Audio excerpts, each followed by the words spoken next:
Om Namo Bhagavate Vasudevaya. Om Namo Bhagavate Vasudevaya. Om Namo Bhagavate Vasudevaya.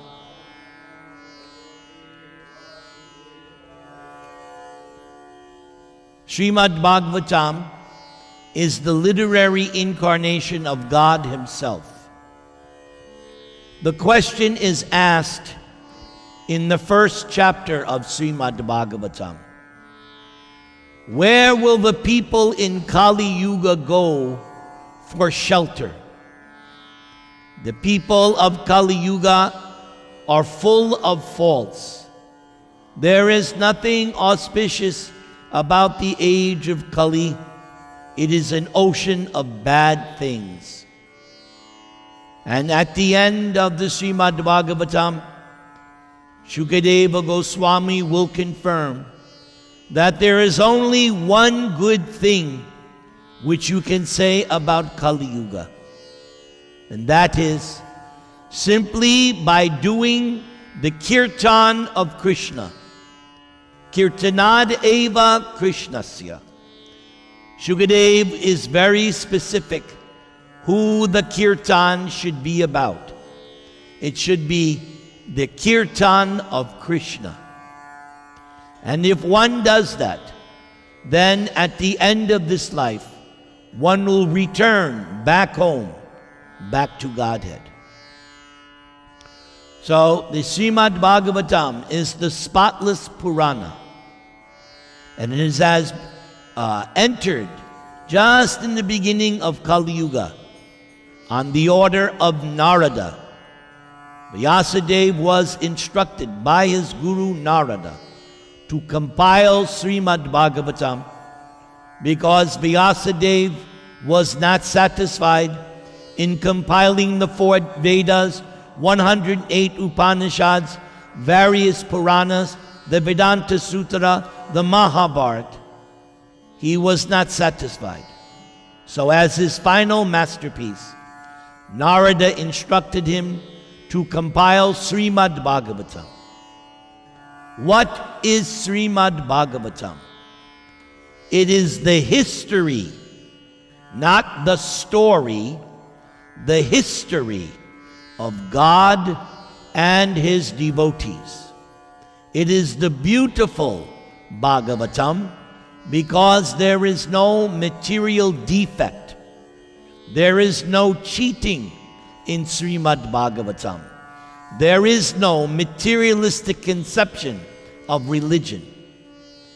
Srimad Bhagavatam is the highest truth, distinguished from illusion for the benefit of all. That is what is Srimad Bhagavatam. Today, throughout the program, I will be speaking on one particular section of Srimad Bhagavatam. In the first canto, chapter 7, there is more about Vyasadeva and Narada. So you kindly listen. Rishi Shonaka asked, O Sutta, the great and transcendentally powerful Vyasadeva heard everything from Sri Narada Muni. So after Narada's departure, what did Vyasadeva do? So in the previous chapter, after Narada instructed Vyas to compile Bhagavatam, Vyasadeva asked his guru what was his story of self-realization. So Narada explained that in his previous birth, having been cursed by the demigods in heaven, lost his position as a Gandharva and had to take birth in the ugly body of a Shudra. But he took birth in a particular situation where his mother was engaged in a dharmshala.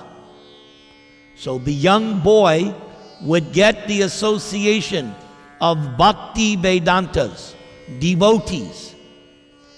And by associating with the Bhakti Vedantas, Narada became influenced. Just like you and me, if we associate with meat eaters, drunkards, and womenizers, gradually we will become influenced. That's why we stay in the association of devotees, because man is a social animal. So the young boy one time was cleaning up after the Bhaktivedantas were eating, and he asked permission to take their remnants. And upon receiving permission, he took the remnants of their food and immediately had a transcendental experience. He had a change of heart, and he wanted to follow in the footsteps of the Bhakti Vedantas. And before they left, because they were only there for the 4 months of the rainy season, they instructed Narada in how to do Bhakti Yoga through the process of meditation on Krishna in the heart. Later, Narada's mother died from a snake bite, and the young boy took it that this is an opportunity to go and seek out God.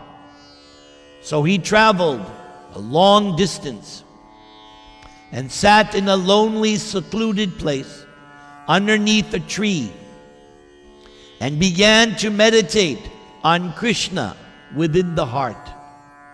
And very soon, Krishna himself appeared to Narada. And the Lord then told Narada, because he revealed himself and then disappeared. And Narada explains that when he saw Krishna, all of his limbs were separately enlivened, and he could not distinguish between himself and the Lord. He felt true oneness. But then the Lord disappeared, and Narada thought, okay, it's a mechanical process.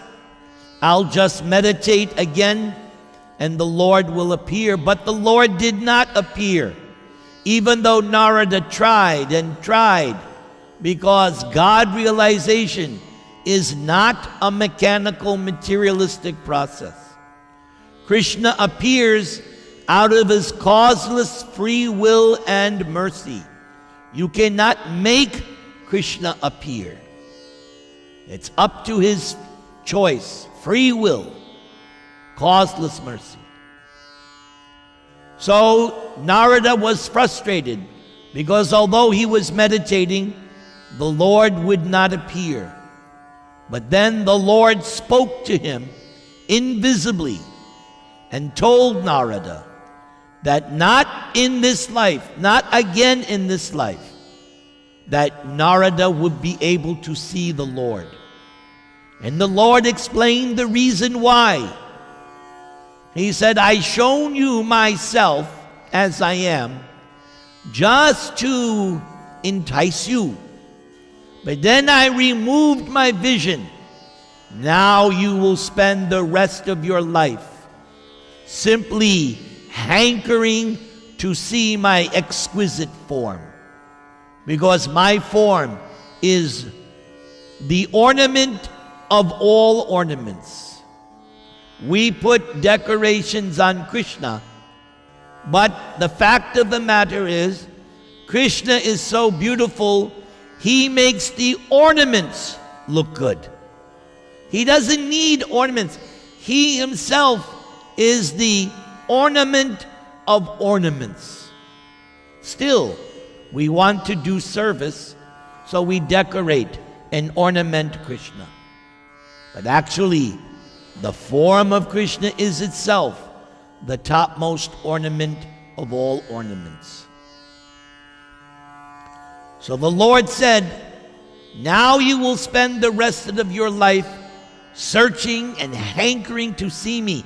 And by doing that, by that hankering, you will become cleansed of all sins. Because Krishna pointed out, he is not cheap. Unless there is intense devotional activity and one is completely free from sin, God does not reveal. You have to be free from sin. As Bhagavad Gita says, Yesham tu antakatam papam, jananam punyakarmanam, te dvanva moha nirmukta, bhajante mam dridda vrata. Bhajanti, you have to serve Krishna, dridda vrata, with an intense, firm vow. You cannot be lackadaisical if you want Krishna. Dridda vrata, determined vow that in this life I will achieve Krishna. So Narada explained that he lived out the rest of his life and he was hankering to see the Lord, and death came like lightning and illumination.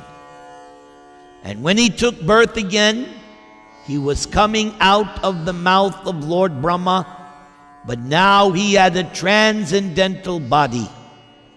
And he had an instrument, a veena, tambura, which was given to him by Krishna.